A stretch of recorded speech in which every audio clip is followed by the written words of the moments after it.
Vamos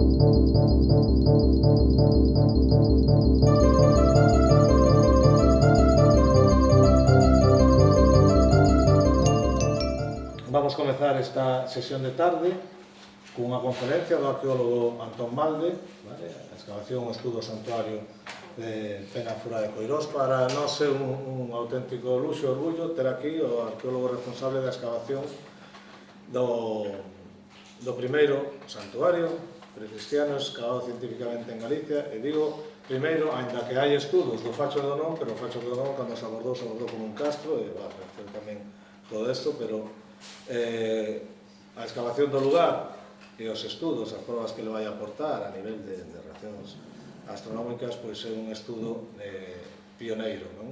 E creo que vai dar froito a falar e a debatir sobre o tema, non? Un dos primeiros espacios, podríamos decir, sagrados. Ele é máis prudente que a mí, pero como son antropólogo, se dá por feito que falamos así o que nos dá gana, entón, pois digo claramente o que é, non?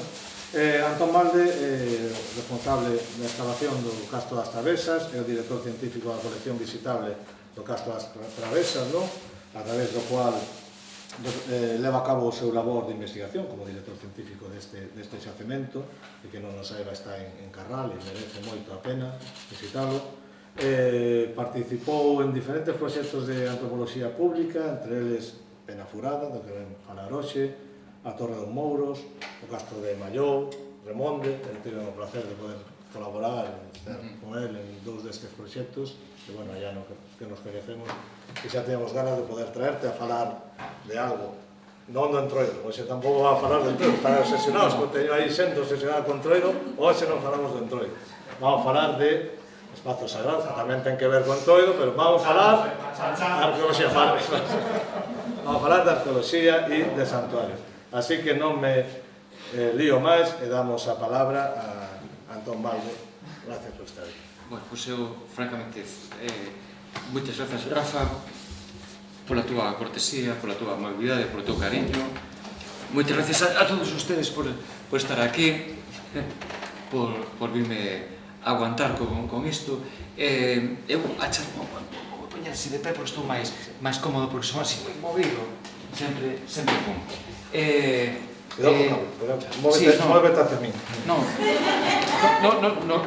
hai problema. A charla teño dividida en dúas partes, así dunha forma improvisada. En unha parte que xa teño preparada, que era o que viña a facer, pero creo que é importante mostrarlles a suxestión de Rafa un pouco o que a Penafurada pode ser redundante, pero, bueno, é unha presentación así bonita que temos feito, vanme permitir a liberdade. É un tema moi suave, algo moi didáctico, está preparado para nenos, o sea, é moi sobriño, pero é un pouco, é un reflexo, desde logo, arqueolóxico, fundado en datos empíricos, do que é a Penafurada. É un vídeo de apenas 10 minutos, non sei se podemos apagar alguna destas luces. E o vídeo está preparado, que é unha presentación, pois como se fora unha historia. Lóxicamente, esta é a Moura, é a figura referencial de Penafurada, a que nos indica que estamos nun espazo distinto. Non vamos a decir, de momento, que se é sacro ou non, pero que é un espacio distinto. Esta é a Moura, que foi respetada polos veciños por ser algo distinto. Hai moitas canteiras ali, dali sacouse moita pedra, pero aquí a xente respetou precisamente por isto. Dito por eles, depois de 25 anos de estarles preguntando. Eu son veciño e criado ali. E hasta ahora non me dixeran tal. Aí está o podio, que onde está a Moura, a figura femenina, xa ten co sexo moi remarcado, é unha evidencia, cunha pía na parte de arriba, un lacus, unha pía artificial, rectangular, que non é ovalada nen redonda. E aquí tamén teñen que entender que isto vai un pouco para nenos, non? O sea, que un pouco o relato tamén o que intenta é enganchar a ese público máis juvenil ou máis infantil, non? Pero, bueno, é moi riguroso. É un sitio especial, e este é o sitio onde onde está. Todo isto son filmacións moi caseiras, con nos nosos telefonillos, en nosas cámaras barateiras que probamos a imprimar, cos puntos, con isto, con outro, pero bueno, é que non dá para máis os tal. Pero o certo é que aí está penafurada o que é o outeiro limpo, que é, como di Marco García Quincela, un catedrático de Historia Antiga da Universidade de Santiago de Compostela, o efecto dramático que está manifestándose nesa pantalla verde, pois sobresae esa masa granítica limpa. E iso chama atención. O sea, que é un monumento, é unha intervención humana que está feita para ser vista e para chamar a atención. A afirmación, se digo, pode ser máis ou menos afortunada. Estou totalmente de acordo. Agora, o documento é evidentísimo.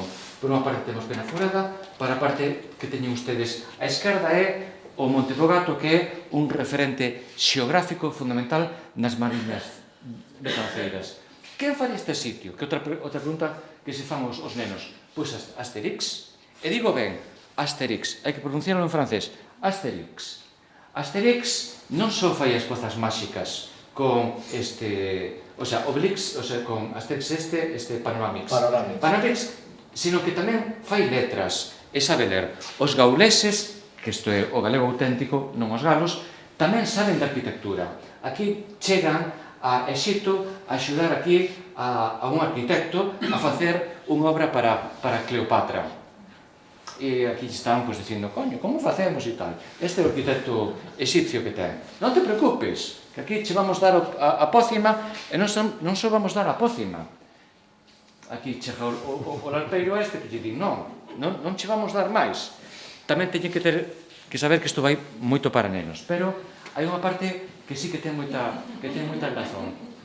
Deixan a parte, danlle os obreiros exipcios e, enseguida, Panoramis pon a andar os obreiros exipcios e lle fai o palacio para Cleopatra. É dicir, que os druidas gauleses, celtas, para que nos podamos entender, fan máis que pócimas, sino que tamén entenden de máis cousas. A Mora ten un secreto, e vamos a ver que tipo de secretos teñen. Gosta do sol do mediodía. Isto é absolutamente verídico. Isto é como un señor que mira polo microscopio 20 anos, e aos 20 anos descarta ou acerta nunhas cousas. Eu non fixen estas fotos, fixen as seguintes. Estas fixo unha fotografía. Pero fíxense, esta é unha secuencia certa, o solpor. Isto é cando comezo o día. E vamos ver unha secuencia de fotos de cando comezo o día, de como unha figura que chega a ter 15 centímetros de relevo, que por tanto é un falso relevo, maniféstase só en determinada hora do día. Sobre isto temos falado e temos publicado precisamente en Fol de Veleno, nun artigo moi bonito sobre as repercusións horarias que ten todo este mundo. Pero aquí poden ver o documento por completo, cando a figura da Moura só se manifesta, está feita para que poda ser vista ao mediodía. Só ao mediodía. Nin antes, nin depois. Porque a figura desaparece. Iso provoca, incluso hoxe en día, que a xente vaya rayar a figura porque causa frustración non poder ser vista. Pero hai outras figuras. Entón, repetimos o experimento.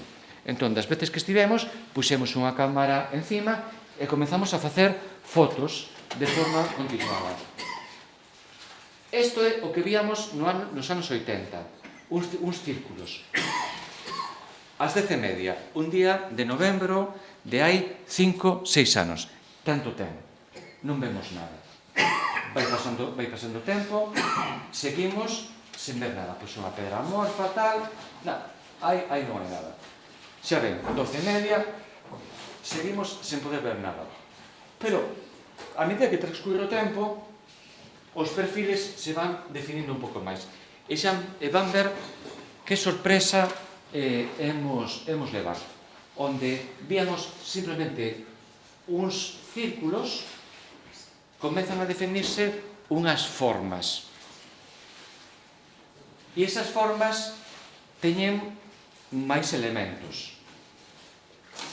E eses elementos comezan a ser uns ollos, unha boca e uns brazos que temos aí. Esa é unha segunda forma que chamamos o antropomorfo, que está cortado, que ten unha orientación radicalmente distinta. Se a moura ten unha orientación este-oeste, esta é norte-sul, non sabemos se é masculina, probablemente si pudera sela, foi cortada porque a xente entendía que había un tesouro e está feita para ser vista só en horario da tardiña, nin antes nin depois, só na tardiña.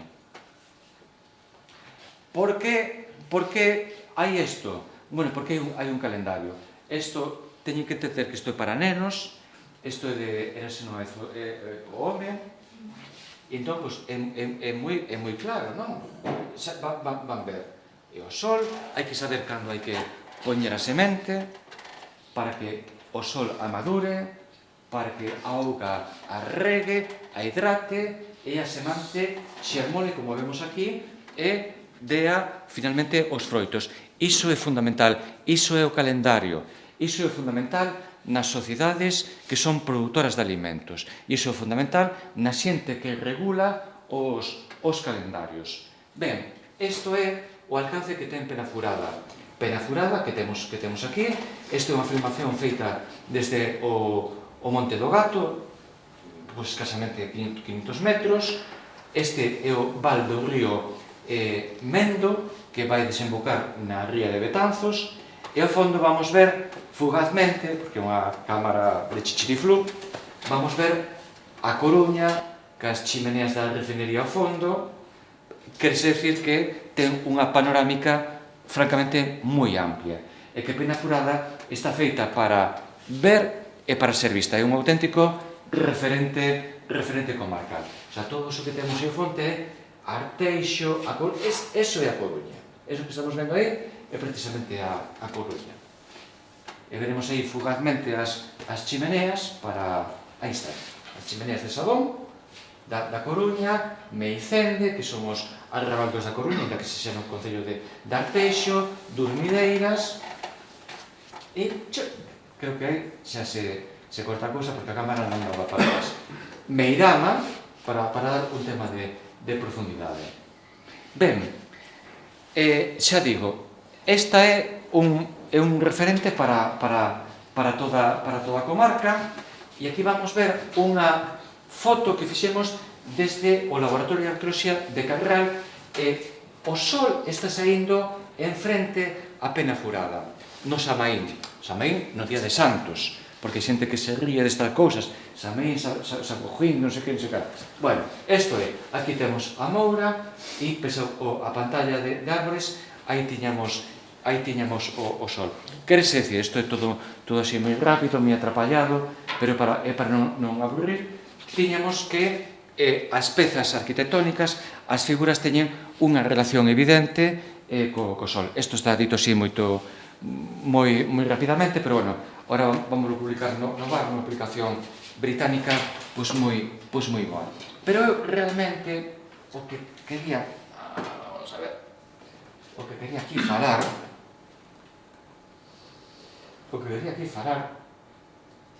era, vamos a ver,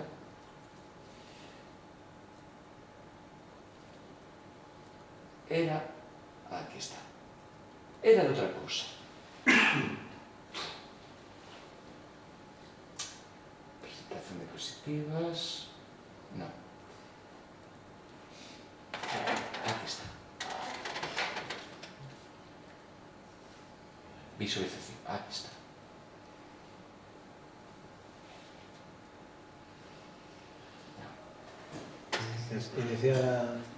Iniciar a proxección de diapositivas. ¿Dónde? Aquí abaixo, todo. Aquí, vale. Perdón. É que eu así, sin máis, non sei. Pero luz ou así? Sí, non, está perfecto. É que a tanto non chego, pero bueno.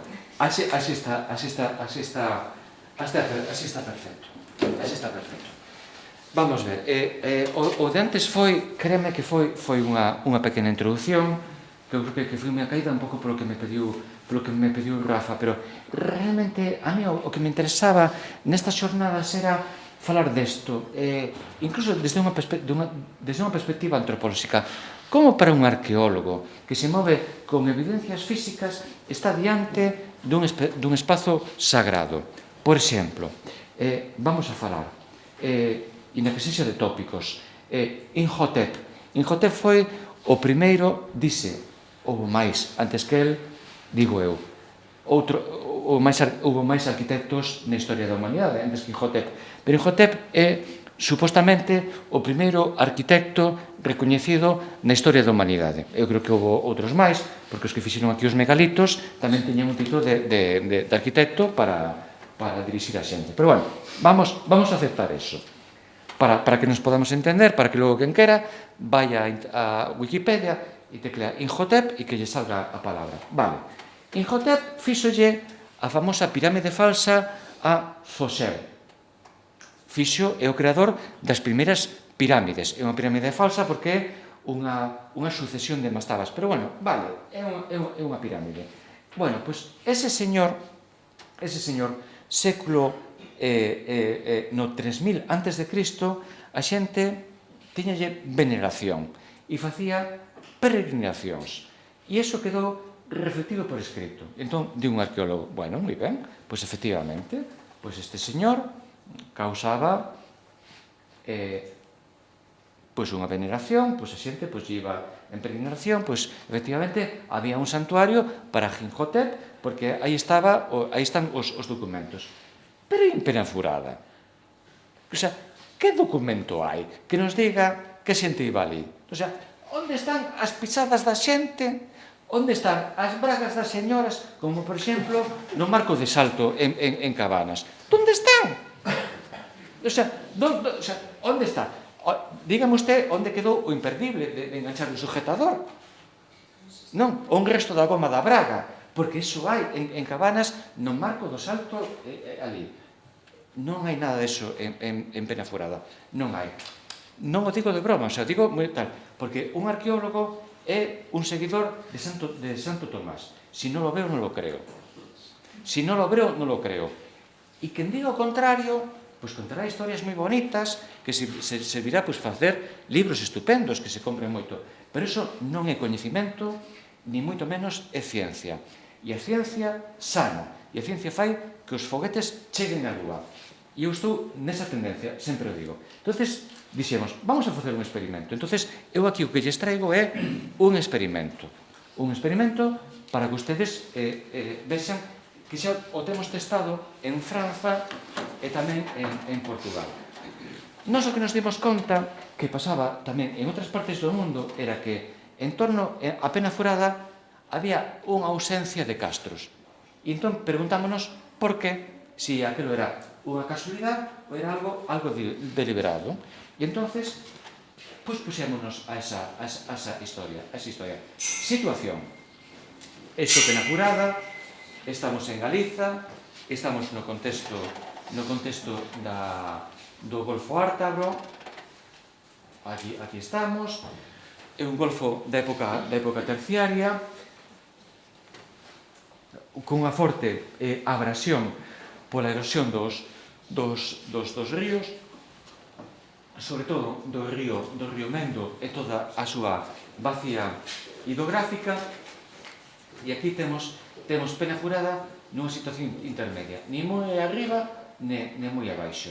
Ben, cal é o contexto? Pois o contexto era o que víamos antes. Temos unha figura rara, que desde logo esta figura non é medieval.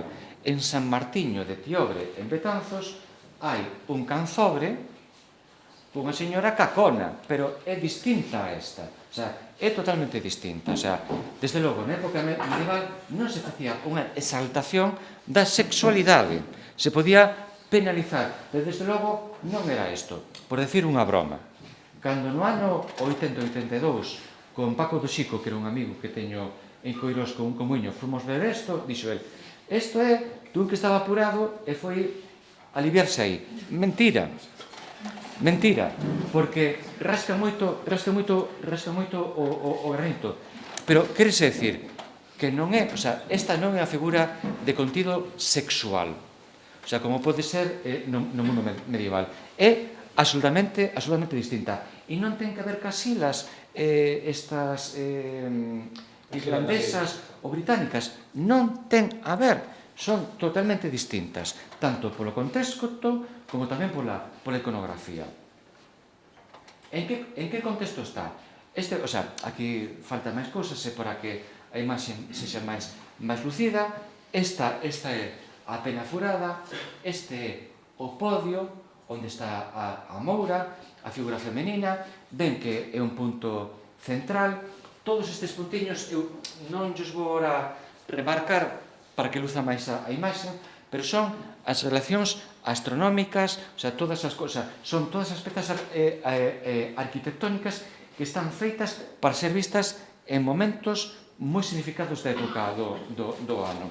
Pero o importante é que existe unha liña norte-sur que marca esa liña vermella que rixe todo o sitio arqueolóxico, igual que en Santa Mariña de Augas Santas. Exactamente igual, o sea, existe unha ordenación. Vamos ver. A liña se pode mover máis ou menos, non pasa nada, non había brúxulas daquela exactamente perfeitas. Un se movía un pouco pola saída do sol e todo iso, pero máis ou menos toca iso. Aquí temos que no centro e medio temos o podio.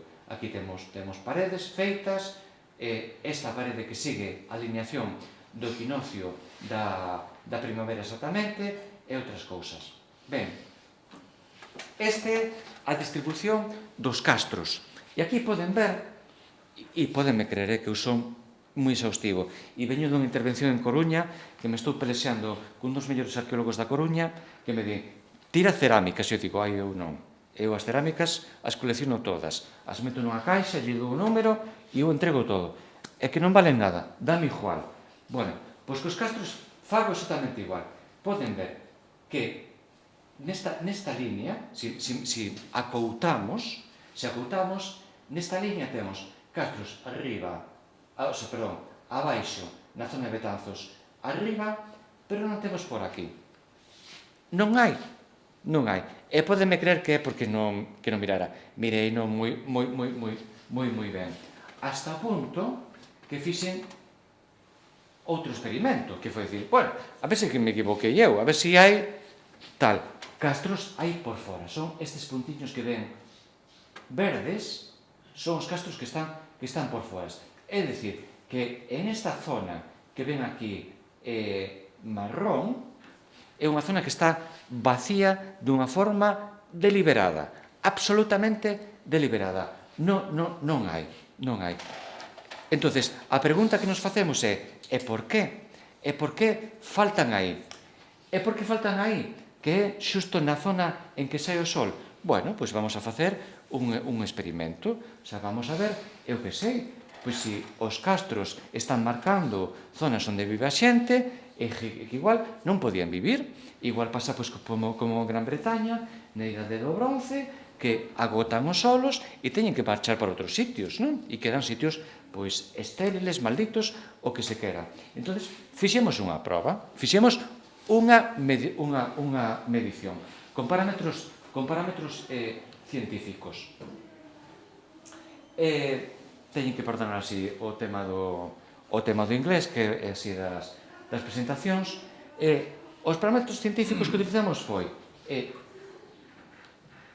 utilizar 1, 2, 3, 4, 5, 6 tipos de coberturas vegetais, pensando que a vegetación aséntase nun tipo de solo. Isto xa o sabíamos previamente. En estudios que temos feito, pois hai casi 20 anos. O sea, un toxo non nace en calquer sitio. O sea, un toxo ten predilección, por exemplo, por un solo que ten rocha. Un pasto necesita solo con fracción orgánica.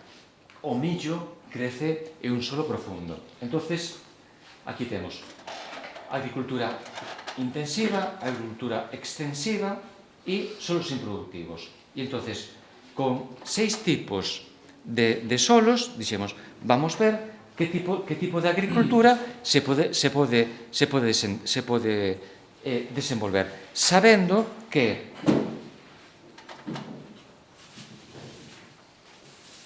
neste corpus de 40 castros non temos ningún referente do tipo de cousas que se sementaban, o sea, que temos que facer unha prospección ou unha estimación un pouco a maiores, por decirlo así. Ben, o que ustedes poden ver aquí é sector base e sector o máis baixo, sector intermedio é o intermedio, que son entre 300 e 400 metros, e o sector alto, está en francés, é entre 500 e 800. Isto é algo que a xente que vivimos nas mariñas temos claro que hai unha parte que é as mariñas e outra parte que hai a montaña, pero hai unha parte intermedia que é precisamente esta que chamamos intermedia. Fíxese algo que xa podemos ver inmediatamente, que hai tantos castros na zona baixa como tantos castros na zona alta. O sea, que non por vivir arriba ou abaixo hai diferencia. Hai algunha diferencia en vivir no medio. Aquí, nada máis. Pero onde máis diferencia hai, fíxense ustedes que é xusto aquí. Que hai colles zona baixa, zona media e zona alta. Pero bueno, tanto nos ten. Vamos ver o que din os datos empíricos, os datos do SIOSE, que os publica unha entidade científica, gubernamental, española, sin ideoloxía, sin nada, o sea, que non é nin deste, nin daquero, o sea, que ti coches os datos e xa está. Bueno, pois aí vamos. Aquí estamos. Entón, o que podemos ver, basicamente, por sitio baixo, sitio medio e sitio alto, é que no sitio alto priman os pastos, é dicir, as vacas, xa o sabíamos. O sea, por un problema de frío, non se dan os policultivos, non se dan os bosques e hai vacas. Vale, xa o sabíamos. Aquí temos vacas. Policultivos, cultivos vegetais en xeral, as mariñas, vale, hai calor, temos leitugas, os nabos, as patacas, non? O cebolón, os allos, perfecto, pois aquí o temos. Pois aquí nos lo está dando. Isto tamén o sabíamos, pero está ben que nos lo digan os solos. E vai decrecendo conforme sube a altura. No sector intermedio moitísimo menos e no sector alto moito menos. Zonas forrajeras, o sea, cando se bota erva para cultivar, nada. O sea, ou cultivas abaixo ou se non hai nada. Bosques. É moi interesante esta columna de aquí. Os bosques son típicos das zonas intermedias. As zonas intermedias é todo arbolado. É unha zona que ni fu ni fa. Non é ni policultivos ni son vacas. É monte. Nin vacas nin policultivos. Montes. Aquí o temos. É moi claro. É moi claro. Pero tamén nos di que temos tamén monte na zona alta. Non tan representativa como na zona baixa, pero que tamén o temos. E logo temos bosque para forraxe, pois temos tamén na zona baixa e temos algo nas outras dúas. E a zona sin vegetación é prácticamente irrelevante. Bueno, vamos a sintetizar os datos que tiñamos antes. Onde se pode dar agricultura intensiva? Fíxense que interesante. A agricultura intensiva pode se dar perfectamente na zona baixa e na zona alta. Na zona alta, con vacas, ti podes ter unha agricultura intensiva. Tes máis restriccións na zona intermedia. Vamos a repetir. Zona intermedia de 300 a 500 metros. É unha zona que ten moita pendiente.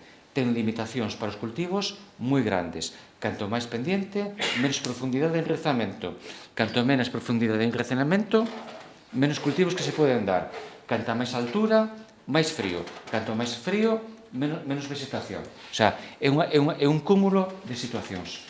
E fíxense que esta limitación que ten a zona intermedia a gaña na zona extensiva, na agricultura extensiva, que nas tres áreas a agricultura extensiva, para que nos entendamos, ir a apañar o que hai, é o fundamental. O sea, que na zona baixa e na zona alta se pode practicar unha cultura intensiva, eu podo cultivar ou podo ter vacas, pero nas tres eu podo ter unha agricultura extensiva sin ningún tipo de problemas. Estes son os datos. E vexan que aquí, sen vegetación, prácticamente é irrelevante. Seguimos.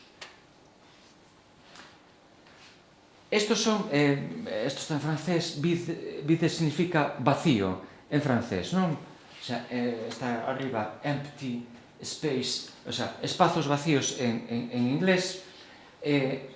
Isto simplemente é para ver como que pasa cos espazos vacíos. Os espazos vacíos son tan malos como para non poder estar. Vou pasar esta, porque é un pouco liosa, vou ir a esta, que é unha síntese de toda.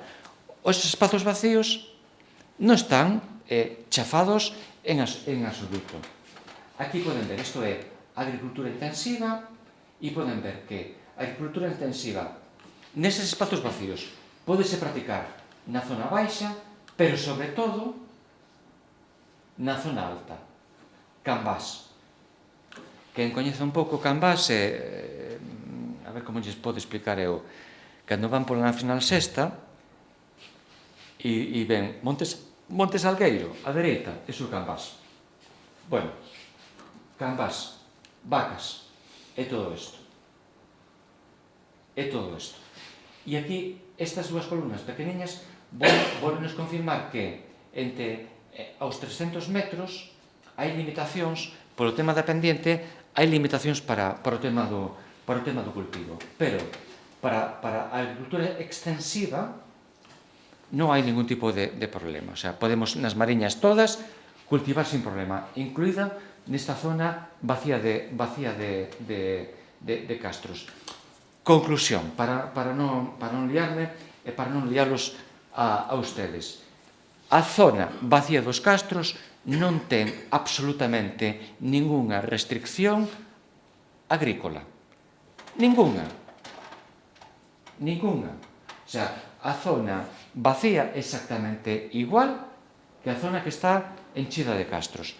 Por tanto, si unha ten castros e outra non ten, pois hai unha elección. Desde o noso punto de vista, claro. Ora, habrá que poñerse con unha ouija en contacto co señor Castrexo, non? Para dicirlle, por que non fixeches ali o castro? Pero, desde un punto de vista científico, non existe ninguna restricción agrícola para que non haxa castros nesa zona tan amplia. Perdón, un momento.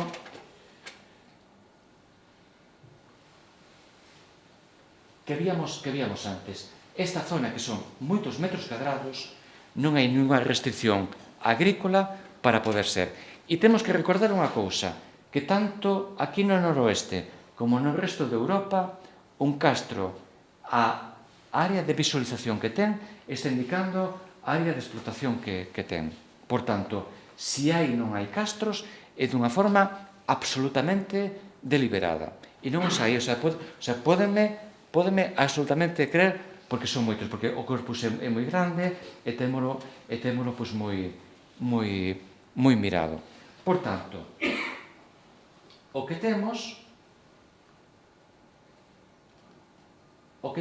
é, desde o noso punto de vista, é un espazo ritual. Por qué?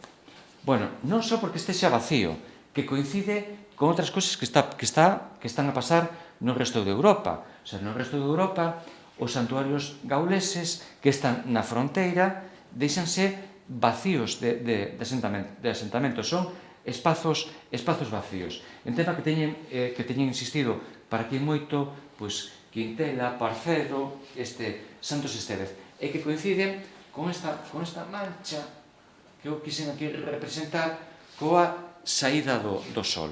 E que coincide xusto ca saída do sol. A saída do sol non é igual en todas partes. A saída do sol é certo que na costa, en novembro pode ser ás 6 da mañá, pero en Penafurada, casi a 300 metros sobre o nivel do mar, é ás 9:30, ás 10 da mañá. É que non é antes. Antes hai luz, pois por suposto que sí, pero o sol non se manifesta antes desa hora. E cando se manifesta, porque a Terra se vai movendo na súa órbita en torno ao Sol, o Sol aparece por aquí. E que casualidade, que xusto a zona pola que se aparece o Sol está toda vacía de castros.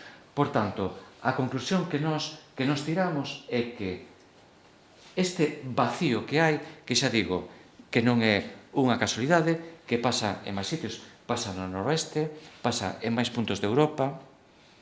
Aquí temos intentado medir desde un punto de vista científico, non é o que lle parece ao arqueólogo, o sea, que o arqueólogo pode dicir, non teño castros, vale, moi ben, pero por que non hai castros? Esta é unha explicación verosímil. É por un tema estritamente ritual, que se está deixando libre porque é un espacio que se entende que é sagrado, que é de especial importancia. Ben, vamos a comparar con outra zona. Vamos a facer un segundo experimento que temos moi presente e que estamos levando a cabo agora a través da colección visitable do Castro das Travesas, que é un museo pequeno, o sea, exactamente un museo como pode ser o de Pontevedra, o San Antón na Coruña, bueno, pois o das Travesas é o de Carral, o que nos ostentamos a dirección científica. Isto é Muros, Fisterra, o Arco de Carnota, o Monte Pindo. Monte Pindo, ustedes sabrán, bueno, eu non me creo nada, por suposto, porque son arqueólogo, se non lo veo, non lo creo, pois Olimpo Celta. Moi ben, pois eu rexistro Olimpo Celta. Os puntiños que ustedes poden ver aí son recintos fortificados. Os recintos fortificados non todos son castrexos, ollo. Hai moitos que son medievais, e dentro do mundo medieval hai unhas cronoloxías moi amplas, e de que hai moito fala barato que se inventa cousas e que incita a graves erros, por certo. Entón, por isto, hai que facer estes experimentos, porque os foguetes chegan á Lúa e porque a medicina cura, pero os falabaratos son como os chamanes que son preindustriais. Entonces, o que eu lles quero mostrar aquí é que este é o Pindo, e estes son parte dos petróglifos que hai en Carnota. Son moi característicos, ustedes coñecerán, estes son os de Filladoiro, con cazoletas con paletas, por chamarlle así, non? Cazoletas cuadrangulares, con motivos clásicos. Bueno, eu non pretendo aquí tampouco vir a dar leccións de petróglifos, porque tampouco son un experto, non? Pero hai motivos clásicos, vexen aquí estes dous cérbizos enfrentados, incluso temos armas, motivos circulares, bueno, hai de todo. Hai estes que son típicos de ali, a las escrita, que xunto con motivos moi antigos, hai motivos, pues, seguramente do século XIX, este barco con velas, pero a mí o que realmente me interesaba era chegar hasta aquí. Isto é os prousos magos. Prousos significa, na linguaxe galega daquela zona, igual que nácra significa nécora, prousos significa un con, significa unha pedra, que é moi importante, hai que saber como é chama. Os Prousos Magos. Os Prousos Magos ten dúas estacións, dos lugares, o 1 e o 2. Este, vamos a decir que o 1 é unha zona baixa. Podemos ver, sobre todo, tanto pola factura como pola factura significa como están feitos, o sea, polo instrumento polo que están feitos. O instrumento moi punzante, moi puntiagudo, como tamén pola morfoloxía. Morfoloxía significa a forma que teñen, que son absolutamente modernos, que nos remiten a idade do ferro sen problema, nunha zona baixa. Perfecto. E xusto ao lado, a 100 metros, temos isto. Eu, perdonen que non lles fale máis dos outros, eu que de verdad que non son experto en petróglifos, eu teño que ir moi a tiro fixo. Isto é a segunda dos Prousos Magos. Este é un penedo onde fixeron un furado aquí, a propósito, aquí se ve, poden ver, en triángulo, e dentro fixeron todo isto. Isto non é natural, isto está feito a propósito, tanto o furado como as cazoletas. E poden ver, esta foto está moi ben, eu levei unha sorpresa enorme porque aí poden ver motivos tradicionais que están feitos na rocha preparada, o sea que habitualmente este tipo de petróglifos está feito en rocha natural, pero aquí alisaron, o sea, picaron para poder facer iso. En calquer caso, no que estamos é nun contexto ritual absolutamente certo, por mor, o sea, se antes tiñamos a moura, pois agora temos este tipo de cousas. Pero eu quería darlle unha volta máis. Que é o seguinte, porque estamos ainda en estudo, pois non podo creer temas máis elaborados. Isto é certo, isto é que os materiais que nos estamos movendo é un pantallazo para que ustedes podan ver. O que está no centro é o Monte Pindo. O primeiro círculo son 10 km, o segundo círculo son 20. E vexan ustedes que os castros, ou cando menos os recintos fortificados, están cando menos a 20 km fora do Monte Pindo. Os Prousos Magos están aquí. Están xusto no contexto do Monte Pindo. Están aquí. Por tanto, desde o noso punto de vista, parece ser, estamos nesa fase de estudo, parece ser que estaríamos nun caso parecido ao de Penaforada, onde un espazo ritual está definido non solamente por elementos de santuario, pois, por eso empezaba con Imhotep, que nos documentos aparece, oye, pois vamos ali, a xente se enterra, van de romería e tal. Claro, aquí faltanos todo eso. Non sabemos. Faltan as bragas, os sujetadores, que eso non o temos. Pero o que sí temos son elementos indirectos que nos están falando que sí podemos estar dentro dese contexto. Quero dicir que a arqueoloxía é unha ciencia social e que os contextos son significativos e que hai 100 anos Jacobson, cando dixo que os idiomas se configuraban non polas palabras, sino polas estruturas gramaticais, que son os contextos, a antropoloxía e a arqueoloxía introduciron o conceito contexto. Entón, que o contexto vale moito. Pasa que en contexto non podemos meter calquer cousa. Eu teño un contexto e entonces me vou inventar calquer cousa. Eso non. Porque, como di un moi amigo noso, a ciencia, e con isto termino, a ciencia ten que permitir que un repita o experimento. Lóxicamente, un arqueólogo escava, supostamente destrúe, por decirlo de alguma maneira, as probas, pero ten un rexistro e ten que permitir que outra persona, analizando esas probas, ou ese rexistro chegue a unha conclusión distinta. Non pode ser que o que ti expoñes sexa esa conclusión. E esa é a nosa proposta. Neste tema estamos agora. Non queremos dar un paso máis porque pensamos que é moi atrevido, pero é un tema francamente poden ver que é moi suxestivo, e temos moi bons amigos como Rafa, como Manuel Santos Estévez, como este Marco García Quintela, que nos animan a que sigamos nesa tesitura.